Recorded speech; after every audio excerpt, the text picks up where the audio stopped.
ശ്രീ പ്രശാന്ത് പത്മനാഭനും നമ്മളോടൊപ്പം ചേരുന്നു. ശ്രീ പ്രശാന്ത് പത്മനാഭൻ, വലിയൊരു വിധി പ്രസ്താവമാണ് ഇപ്പോൾ സുപ്രീം കോടതിയുടെ ഭാഗത്തു നിന്ന് വന്നിരിക്കുന്നത്.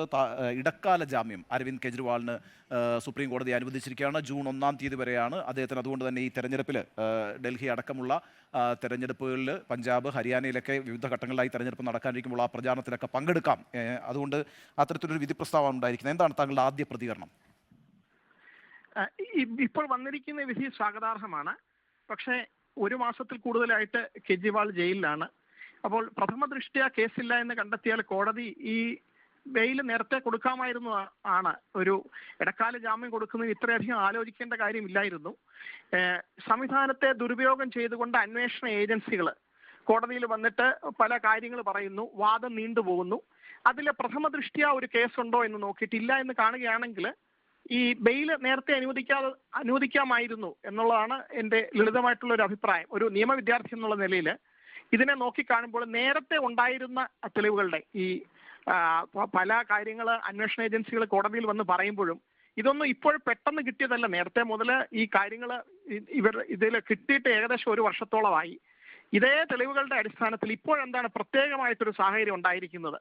എക്സെപ്റ്റ് കെജ്രിവാളിന് സമൻസ് അയച്ചു വന്നില്ല എന്നുള്ള ഒരു ഒറ്റ കാരണമാണ് അവർ പറയുന്നത്. അതല്ലാതെ പുതുതായിട്ടൊരു തെളിവുകളും വന്നിട്ടില്ല. പിന്നെ തെളിവ് നശിപ്പിക്കാനുള്ള സാഹചര്യങ്ങളില്ല. ഇതിനകത്ത് കെജ്രിവാളിന്റെ പക്കൽ നിന്ന് എന്തെങ്കിലും പണം കണ്ടെത്തിയിട്ടില്ല. അങ്ങനെയൊക്കെയുള്ള സാഹചര്യത്തിൽ കോടതികൾ ഒരിക്കലും നേരത്തെ നിങ്ങൾ സൂചിപ്പിച്ചതുപോലെ അങ്ങനെ ഇതൊന്നുമില്ല. ജുഡീഷ്യൽ സംവിധാനത്തിന്റെ പുറത്ത് പ്രഷറൊന്നുമില്ല. അവർക്ക് ചെയ്യാൻ കഴിയുന്നതേ ഉള്ളൂ. ഇനി അന്വേഷണ ഏജൻസികൾ ദുരുപയോഗം ചെയ്യപ്പെട്ടു എന്നുള്ളത് മാത്രം ഒരു വസ്തുതയാണ്. അത് തെരഞ്ഞെടുപ്പ് അടുത്ത സമയത്ത് ചെയ്തത്.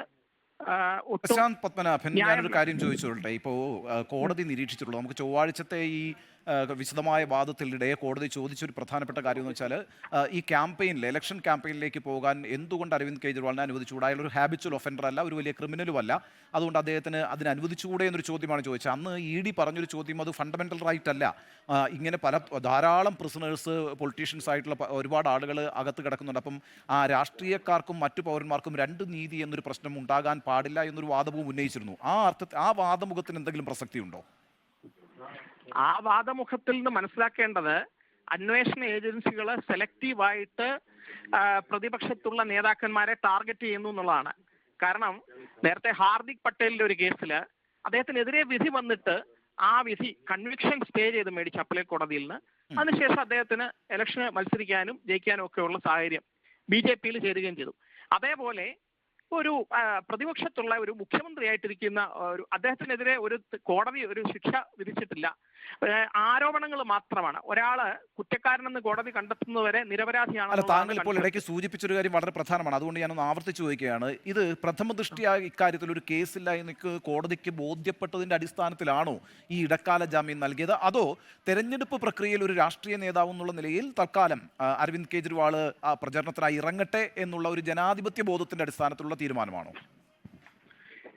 രണ്ടാമത്തെ കാരണമാണ് കോടതിയിൽ ചൂണ്ടിക്കാണിക്കപ്പെട്ടത്, കോടതി ഓറലായിട്ട് ഒബ്സർവ് ചെയ്തത്. പക്ഷേ ആദ്യത്തെ ആ ചോദ്യം, അതായത് ഒരു ഓണസ് ഉണ്ടല്ലോ, പ്രോസിക്യൂഷന് ഒരു ബാധ്യതയുണ്ട്. ഇതിന് എന്തെങ്കിലും ഒരു റീസണബിൾ ഗ്രൗണ്ട് വേണം അറസ്റ്റ് ചെയ്യാൻ. വെറുതെ ഒരാളെ അറസ്റ്റ് ചെയ്യാൻ പറ്റിയില്ല.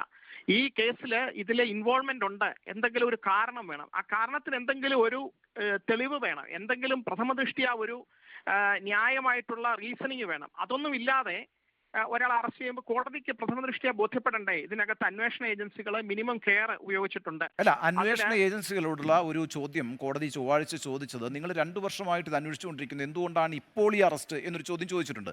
എൻ്റെ ചോദ്യം മറ്റൊന്നാണ്. അതായത് ഇപ്പോൾ സുപ്രീം കോടതി ഇങ്ങനെ പ്രഥമ ദൃഷ്ട്യാ ഇക്കാര്യത്തിലൊരു കേസില്ല എന്ന് ബോധ്യപ്പെട്ടൊരു ഇടക്കാല ജാമ്യം നൽകിയാൽ പിന്നെ വിചാരണ കോടതിയിൽ ഈ കേസിന്റെ എങ്ങനെ സ്റ്റാൻഡ് ചെയ്യും? ഇല്ല, അങ്ങനെയല്ല. പ്രഥമ ദൃഷ്ട്യാ കേസില്ല എന്നുള്ളതിന് പകരം പ്രഥമ ദൃഷ്ട്യാ കേസ് ഉണ്ട്, ഇന്ന കാരണങ്ങൾ കൊണ്ട് പ്രഥമ ദൃഷ്ട്യാ നിങ്ങൾക്ക് റീസൺ ഉണ്ട് എന്ന് അന്വേഷണ ഏജൻസികൾ കോടതിയെ ബോധ്യപ്പെടുത്തണം. ആ ഒരു ബോധ്യപ്പെടുത്തൽ വരാത്തിടത്തോളം അറസ്റ്റ് തന്നെ ഇല്ലീഗലാണെന്നുള്ളതായിരുന്നു കേജ്രിവാളിന്റെ അഭിഭാഷകൻ സുപ്രീം കോടതിയിൽ വാദിച്ചത്, അഭിഷേക് സിംഗ് വാദിച്ചത്. അപ്പൊ ആ ഒരു കാര്യത്തിൽ കോടതി വളരെ നേരത്തെ തന്നെ തീരുമാനം എടുക്കേണ്ടിയിരുന്നു. കുറഞ്ഞ പക്ഷം ഇന്ററിം ബെയിൽ കിട്ടിയത് ആശ്വാസകരമാണ്. ആ നിയമത്തിന്റെ വ്യാഖ്യാനം ഉടനെ ഉണ്ടാകുമെന്ന് പ്രതീക്ഷിക്കുന്നു. ഇന്ന് ബഹുമാനപ്പെട്ട ജഡ്ജി സൂചിപ്പിച്ചിരുന്നു, ഈ മാസം തന്നെ, ഞങ്ങൾ അടുത്ത ആഴ്ച തന്നെ അത് കേട്ടിട്ട് ഉടനെ തന്നെ മെറിറ്റിലും വിധി വരെ അടുത്ത ആഴ്ച തന്നെ കേൾക്കേണ്ടി വരും. കാരണം വെച്ചാൽ എനിക്ക് തോന്നുന്നു ഈ വെക്കേഷനിലേക്ക് പോവാണെന്ന് തോന്നുന്നു അല്ലെ, സമ്മർ വെക്കേഷനിലേക്ക് പോവാണ് കോടതി. അതെ, അടുത്ത വെള്ളിയാഴ്ച കോടതി അടയ്ക്കുകയാണ്. അതെ, അപ്പൊ അതിനു മുമ്പ് ഇക്കാര്യത്തിൽ ഒരു വ്യക്തത വരും. അപ്പൊ ഇതൊരു വളരെ നിർണായകമായ വിധിയാണ്, പ്രത്യേകിച്ച് കേന്ദ്ര സർക്കാരിനും അന്വേഷണ ഏജൻസിക്കും എതിരായ ഒരു തിരിച്ചടിയെന്ന് നമുക്ക് വിലയിരുത്താമോ?